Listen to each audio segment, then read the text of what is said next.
on the board and the flyers and everything that this is the booth of Save the Children, and I'm talking with Mike Solomon. Mike Solomon, it's my pleasure to be with you. Thank you. What position do you hold in this company? I'm the Associate Director of Mobilization for Save the Children Action Network. Beautiful. Mobilization, Save the Children Action Network. What is Save the Children basically doing? So we, many different countries, to support kids however they're needed. So in the U.S., we work to expand access to education so that kids in rural communities are able to get a good education and succeed in school. And in countries around the world, we make sure that we support maternal, newborn, and child survival. So maternal, newborn, and beautiful. Yes. The Millennium Development Goals had a lot of that as a number of them, and we had HIV, maternal and child health. With child health, we're looking at the reasons why children die at certain ages. Either it's the first year or it's the first 5 years of existence or so. And we are at the Memorial Convention Center, downtown New Orleans. I am Dr. Thompson Akwo, Ntuba, the Chief Editor of Health and Development Magazine, and with me is Dr. Jim Pine. I'm an adjunct professor and research associate with Old Dominion University in Norfolk, Virginia. Thank you. 6 years with the Hampton Roads Sanitation District. Thank you very much. It's my pleasure to have you. Why are you in this conference? I have been coming to this conference since 1979. I was in the wastewater operations industry for all those years, and my father was in it before I was. And my daughter is now working for an engineering firm who's also in the industry. So we're 3 generations of wastewater, and water people. Wow, that's wonderful. This conference tags this conference nicely by saying Quality Water Conference. What is so quality about which is the focus of the conference? The focus of the conference has shifted over the years. In the beginning, back when I first attended, it was mostly about just treating wastewater and disposing of it. Over the years, that shifted as we begin to realize that water doesn't come and go. Development Magazine, and we are in the Baltimore Convention Center this Wednesday, 2017, and we are part of the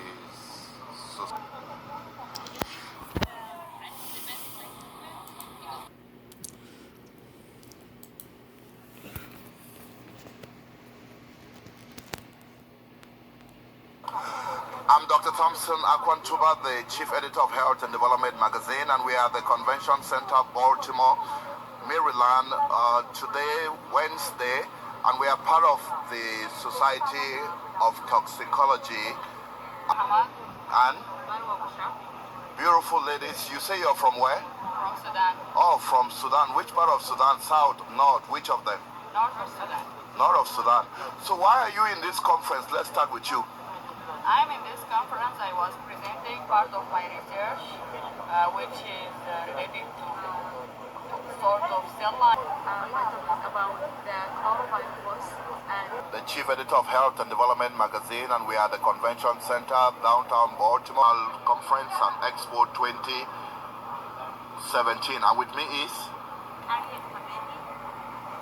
Nice to meet you. Untitled Toxicology meeting 2017. Good. I suppose you are a PhD, right? I am a PhD scientist. I graduated from Howard University in Washington, D.C. in 2004. I have been working for the last 12 years, growing my knowledge for patients. With a PhD, you could be a faculty or lecturer somewhere. You have a lot of the Walter Washington Convention Center. This day of June, as part of the American Optometry Association annual conference, and with me is Megan Fisher and Alexandra Bano. Why are you in your company? Why are you in your company? I'm actually the VP of Industry Relations and Education for the Celtic Wholesale North American market. Akwo, Ntuba, the Chief Editor of Health and Development Magazine, and we are at the Convention Center, the Gonzales B Convention Center, downtown San Antonio, as part of the 2017 San Japan. And I have with me Jonathan. And each of you tell me in 1 minute why you're here. Let's start with Jonathan. Why are you attending such a park? Hanging out with friends, meeting new people, cosplaying, and generally having fun. Oh, beautiful. And you? I'm here to, dress up, show off, what I've worked on, and meet friends and have fun.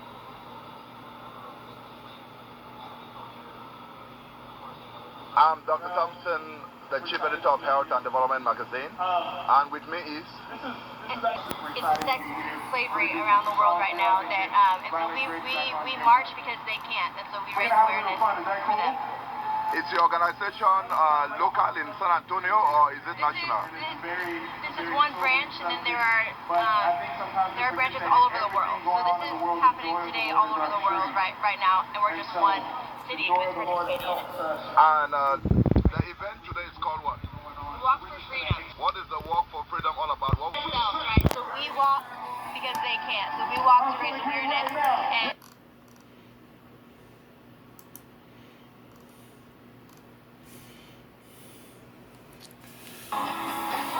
I'm Dr. Thompson Akwo, the chief editor of Health and Development. That kind of injustice, and so I felt God calling me to be able to be involved in different things like this, to bring awareness.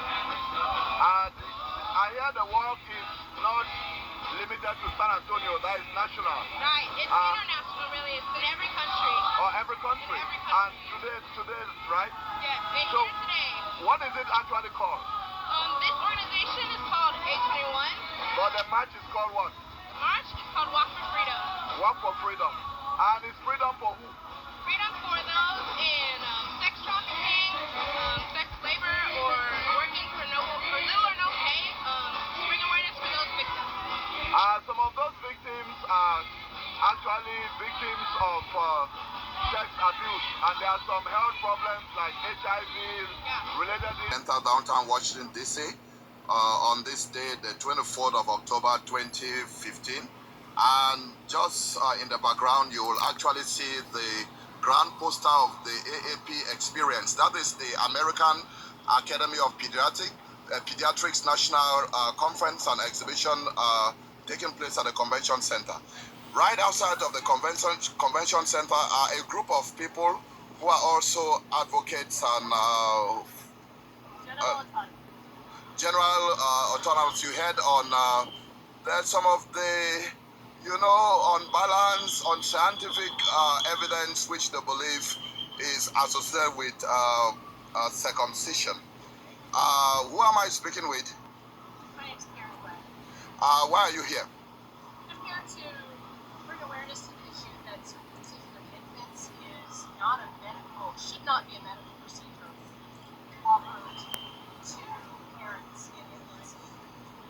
So surgery is generally a last resort medical treatment, a later choice.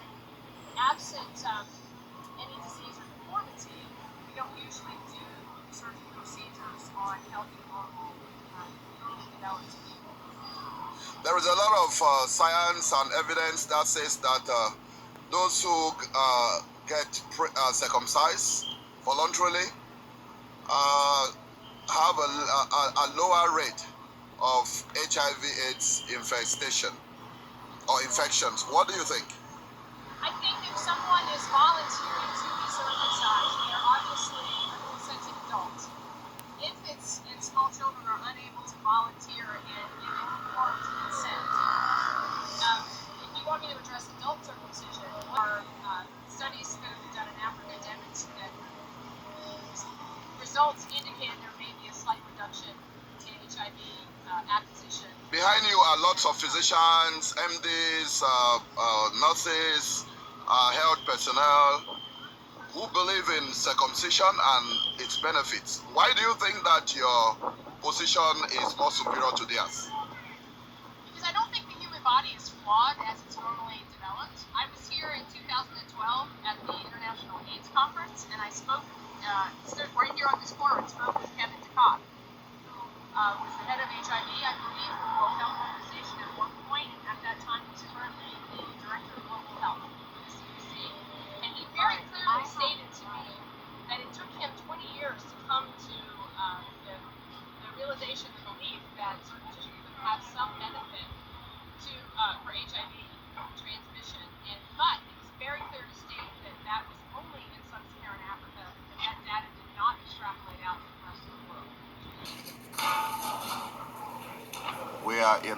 conference room of the week 2015 annual meeting, and with Dr. Thompson, the editor of Health and Development magazine, is Dr. Lombardi. She is a surgeon and with a lot of experience in global health issues as they relate to the GI tract. It's my pleasure to have you, Dr. Lombardi. In a few seconds, can you tell me who you are? My name is K. Marie Reed Lombardo. I am a surgeon in hepatobiliary and pancreas surgery at Mayo Clinic. Thank you very much. Have you had any situation where you have had to do pancreatic surgery because of hepatitis, complicating cirrhosis and related issues? Yes. Do you have an idea of any relationship between HIV/AIDS and hepatitis B infection? Hepatitis B, of course. Certainly in the U.S. we don't see the rates that are present in Africa, on the continent of Africa, but we do know that hepatitis B is a risk for having tumors. So when we see patients with presenting tumors, we do screen them to see if that was an underlying risk factor, or patients who have cirrhosis. That having been said, what would you say that is the relationship between hepatitis and infant mortality, which is related to GI problems, especially when we have huge cases of diarrhea? For hepatitis, so of course hepatitis A, an infectious disease process that can occur by contamination, usually with food substances, can lead to having diarrhea. We are in DC downtown, and we are part of the American Academy of Pediatrics annual national meeting. With me is Dr. Cora Brunner.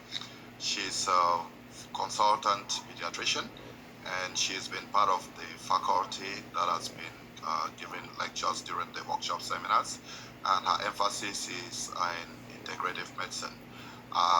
Dr. Thompson Ntuba is the editor of Health and Development magazine, and I'm interviewing Dr. Cora this morning, and I have the pleasure to bring her to you. Good morning, ma'am. Morning. Can you tell me and the audience who you are? My name is Dr. Cora Brunner, and I'm a pediatrician and adolescent medicine specialist at the University of Washington and Seattle Children's Hospital. You were invited and you are here, and basically I think this is the second session in pediatrics. What has been the focus and emphasis in your presentation? Well, both presentations are about trying to teach the pediatricians in the community.